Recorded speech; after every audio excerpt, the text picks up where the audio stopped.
Qui a vu le film Usual Suspect ? Je vous demande ça parce qu'aujourd'hui on va parler de ce grand classique du cinéma et j'aimerais pas vous faire un vilain spoil, vous voyez ce que je veux dire. Bon, si vous ne l'avez pas encore vu Usual Suspect, vous pouvez arrêter cet épisode et écouter un autre épisode de La Petite Histoire. Aujourd'hui, on parle de Keyser Söze, un gars vraiment pas cool parce que tueur, parce que psychopathe, parce que c'est un gars qui assassine sa famille. Heureusement que ce gros méchant n'existe pas dans la vraie vie. Quoique, John List, ça vous parle ? La Fabrique Audio présente La Petite Histoire. www.lafabriqueaudio.com. Salut tout le monde, bienvenue dans un nouvel épisode de La Petite Histoire, un podcast produit par La Fabrique Audio. Je suis Florent Mounier, j'ai écrit et je vous narre cet épisode de La Petite Histoire mixé par Sébastien Girard. Avant de commencer, comme d'habitude, je veux vous rappeler que les commentaires que vous nous laissez sur les réseaux sociaux et sur Spotify, Deezer, Apple ou Castbox nous font vraiment hyper plaisir et nous encouragent à continuer La Petite Histoire. Donc vous aussi, continuez à écrire ces commentaires. Et aujourd'hui, on va donc plonger ensemble dans un fait divers troublant, une histoire montée de toutes pièces par un homme en apparence ordinaire. Ouais, juste en apparence. Ah ouais. Quelle histoire, ça aussi. John Emile List. Un homme au visage banal. Un homme aux allures de père modèle.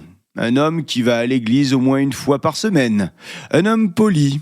Un homme un petit peu distant, certes, mais jamais inquiétant. Un homme qui est un bon voisin. Un homme qui vit dans un quartier résidentiel calme, avec des familles bien sous tout rapport. Des pelouses impeccables. Pas un arrosoir qui traîne, pas une fleur fanée, pas une feuille morte laissée à l'abandon. Il n'y a rien qui dépasse dans ce quartier. Un homme qui est un bon professionnel avec une bonne situation, puisque depuis 1965, John List a un poste de vice-président et de contrôleur dans une banque de Jersey City. Et d'ailleurs, c'est à cause de ce poste que la famille List a déménagé ici dans le New Jersey. Parce que avant, les List, ils résidaient à Rochester, puis encore avant à Kalamazoo dans le Michigan, et encore avant à Baltimore en Californie. Bref, la famille a beaucoup bougé parce que Papa List a changé de nombreuses fois de poste ou même de job. Et chaque fois, c'était pour de jolies promotions. En tout cas, jamais vraiment le temps de s'enraciner dans une ville qu'il faut déjà en repartir. Cette fois-ci, nous sommes donc dans le New Jersey, à Jersey City, c'est la ville dans laquelle bosse John List. Et puis sinon, Westfield, c'est là où il réside, John List. Ah, il n'est pas seul, il est venu avec sa femme, Hélène, leurs 3 enfants, Patricia, Frédéric et John Jr. Et puis Mamie List, la maman de John, elle se prénomme Alma. La maison dans laquelle la famille réside est belle et grande. Très grande même. Bon, en fait, il s'agit d'un manoir victorien de 19 chambres. Vous voulez l'adresse ? C'est le 431 Hillside Avenue à Westfield. La maison des List est imposante. Elle semble être le reflet de leur succès. Mais en vérité, en 1966, tout va s'effondrer à l'intérieur de cette maison. Parce que John vient de perdre son emploi.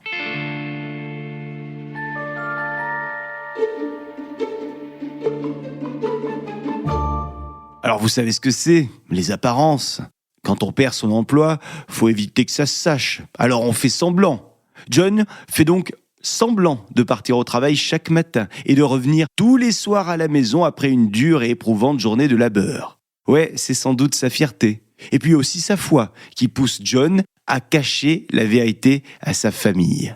Et les dettes commencent à s'accumuler chez les List. De plus, Hélène, la femme de John, est malade. En plus de ses migraines et de ses sautes d'humeur, elle est alcoolique. Alors les disputes entre John et Hélène deviennent de plus en plus fréquentes. Bref, l'ambiance à la maison n'est pas au beau fixe chez la famille List. Et un jour, en 1970, John prend une décision. Une décision impensable. Mais pour lui, c'est la seule solution pour sauver sa famille de la déchéance matérielle et spirituelle. Si la ruine les guette, lui, ce qu'il préfère, John List, c'est envoyer tout le monde au paradis. Là-bas, au moins, ils seront protégés. Et c'est donc le 9 novembre 1971, après 1 an de réflexion, que John List va exécuter son plan avec une précision effrayante. Nous sommes au début de la journée. Il est très tôt, mais le manoir vient de se réveiller. Et John prépare les enfants pour l'école comme si de rien n'était. Les enfants partent donc pour une journée scolaire. Et la matinée continue au manoir. Un manoir tranquille ce jour-là, silencieux, comme tous les matins. Hélène, elle est dans la cuisine. Nous sommes en pleine matinée et Hélène est en train de prendre son café. John s'approche d'elle, comme si de rien n'était. Il commence à lui parler, comme si de rien n'était. Et c'est alors qu'il sort un pistolet calibre 9 mm, comme si de rien n'était. Et il lui tire dessus. Il tire sur sa femme à bout portant, comme si de rien n'était. Hélène s'écroule. Elle est morte. Nous sommes le 9 novembre 1971 et Hélène vient d'être abattue par son mari, froidement. Elle est morte comme ça, sur le coup. John regarde le corps gisant de sa femme dans la cuisine. Mais il y a du sang partout. Au bout de quelques secondes, John décroche son regard du corps de Hélène, puis il décide de quitter la cuisine pour monter les escaliers. Il se dirige désormais vers la chambre de sa mère, Alma. Il ouvre la porte de la chambre et ni une ni deux, il tire sur sa mère. Il lui tire en plein visage. Ah, il ne pouvait pas la rater. Alma n'a même pas le temps de réagir qu'elle est déjà morte. John enveloppe Alma dans une couverture, puis il redescend. Oh, John sait que ce n'est pas terminé. Il sait qu'il doit encore s'occuper du reste de la famille qui est pour le moment à l'extérieur de la maison puisque les enfants sont tous les trois à l'école. Alors John a un petit peu de temps avant le retour des jeunes et il en profite pour faire un grand ménage. Un petit peu de nettoyage, ça va pas faire de mal. Alors il nettoie la maison de fond en comble. Puis, une fois que le grand nettoyage est terminé, John attend tranquillement le retour des enfants. Patricia est la première à rentrer. Elle pousse la porte de la maison, souriante, mais le père qu'elle voit n'a rien du John habituel. Avant qu'elle n'ait le temps de comprendre, il lui tire dessus. Patricia vient de mourir. Frédéric, le fils cadet, lui, il arrive peu de temps après. Et quelques instants suffisent pour qu'il subisse le même sort que sa grande sœur. Il manque le petit dernier. Le petit dernier, c'est John Junior. John, lui, il est en fait à un match de football. Cet après-midi, il joue. Et John a décidé d'aller voir son fiston, Junior, jouer au foot. C'est bien normal. C'est ça que font tous les papas d'une famille normale. Alors il se rend au match de football, puis il récupère Junior. Et c'est là que l'horreur atteint son paroxysme. Quand ils arrivent tous deux à la maison, Junior comprend que quelque chose ne va pas. Il voit bien que les meubles ont été déplacés, que tout a changé un petit peu dans cette maison, ne serait-ce que l'atmosphère. Alors, il essaye de s'échapper. Il va même lutter, se débattre. Mais son père lui tire dessus plusieurs fois jusqu'à ce que Junior meure. John va s'acharner sur son fils. Il va tirer une dizaine de fois sur le corps déjà sans vie de Junior. Junior est décédé et le silence vient de retomber dans le manoir. Un silence pesant. John nettoie un petit peu la maison, il remet un peu d'ordre, il dispose les corps de la famille dans la salle de bal, il les aligne soigneusement sur des sacs de couchage, il laisse le corps d'Alma, sa mère, à l'étage dans la chambre, puis il passe à table avec un bon dîner avant de se coucher comme si de rien n'était. Le lendemain matin, nous sommes donc le 10 novembre 1971. John se lève comme si de rien n'était. Et il règle quelques affaires administratives comme si de rien n'était. Il contacte notamment l'école pour dire que les enfants vont visiter des proches et seront donc absents quelques jours. Puis il décide de baisser le thermostat de la maison. Ça, c'est pour conserver les corps le plus longtemps possible. Il baisse également les stores du manoir. Puis, il met la radio. C'est une radio musicale qu'il a décidé de brancher, une station de musique classique. Et il laisse toutes les lumières des pièces allumées. Et il quitte enfin la maison comme si de rien n'était. Et la vie continue à Westfield. Les voisins pensent que la famille List est là, puisqu'il y a les lumières, il y a également la radio. Et puis, ensuite, on pense que la famille List est partie en vacances. Alors personne ne s'inquiète de leur absence. Mais au fil des semaines, il y a quand même des détails inquiétants qui émergent. Les lumières de la maison finissent par s'éteindre, une par une, à cause des ampoules qui grillent. Une alarme se déclenche et personne pour la couper. Ça attire un petit peu l'attention du voisinage et ça attire notamment l'attention d'un voisin qui contacte la police. les autorités finissent par débarquer dans la maison des List. Ils entrent par effraction au domicile et ce qu'ils découvrent dépasse l'entendement. Quand ils arrivent dans ce manoir, le lieu est glacial. Et pour cause, le thermostat a bien fonctionné. La maison, elle, est déserte. Tout a été si bien rangé. Une musique classique résonne faiblement au fond, dans le grand salon vide. Et puis là, dans la salle de bal, des corps sont étendus, comme endormis. Une horreur. Mais où est John ? Eh bien, en réalité, John n'est plus à Westfield. Il est déjà loin.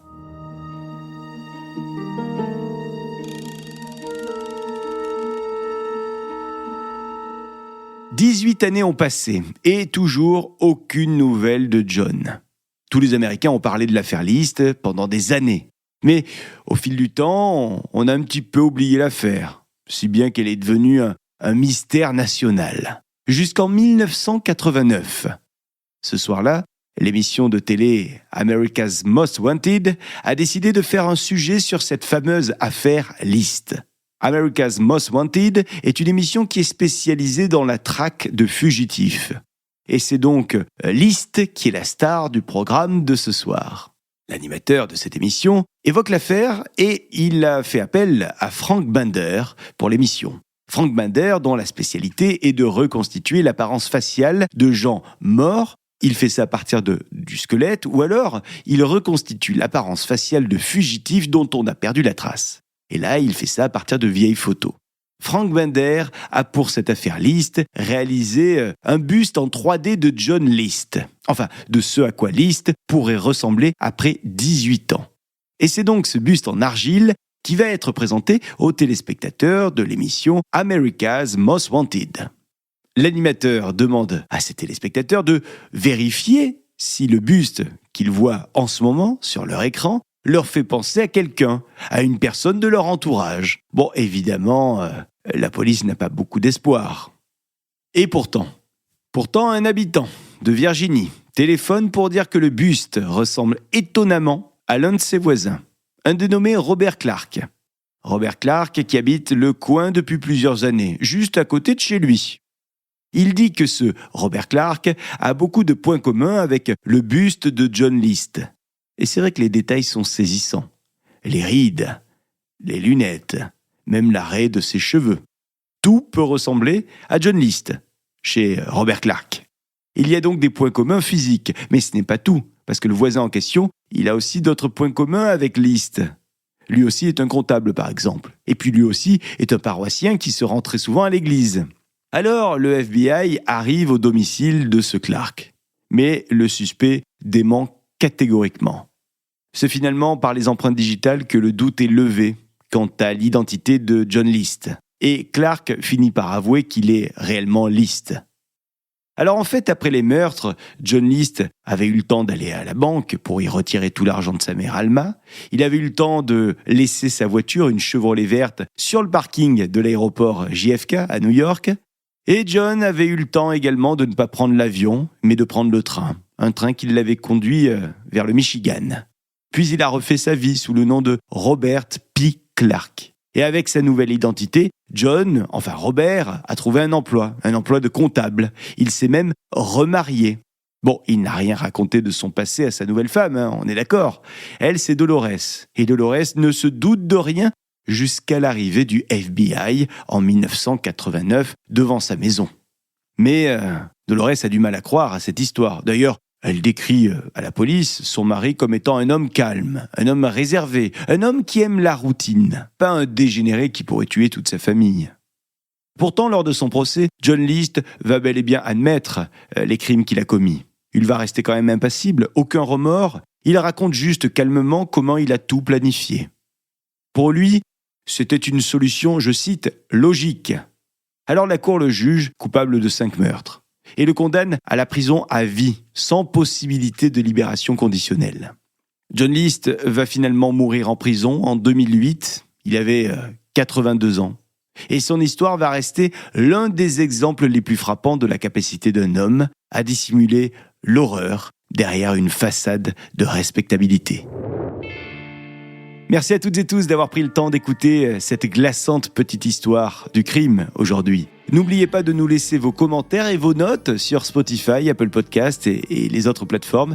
Et puis on se retrouve très bientôt pour une nouvelle petite histoire. La Fabrique Audio présente La petite histoire. Vous souhaitez devenir sponsor de ce podcast ? Contact @lafabriqueaudio.com. Avant de se quitter, je vous rappelle qu'en plus de nos petites histoires habituelles, on vous propose également la petite histoire des inventions, un podcast sur nos objets du quotidien. Comment ils sont nés, qui les a inventés. On parle de la roue jusqu'à l'invention de l'électricité, en passant par des créations plus modernes comme le téléphone ou Internet. Dans chaque épisode, je vous révèle des anecdotes insolites qui se cachent derrière les plus grandes inventions. La petite histoire des inventions à retrouver sur votre application d'écoute de podcast.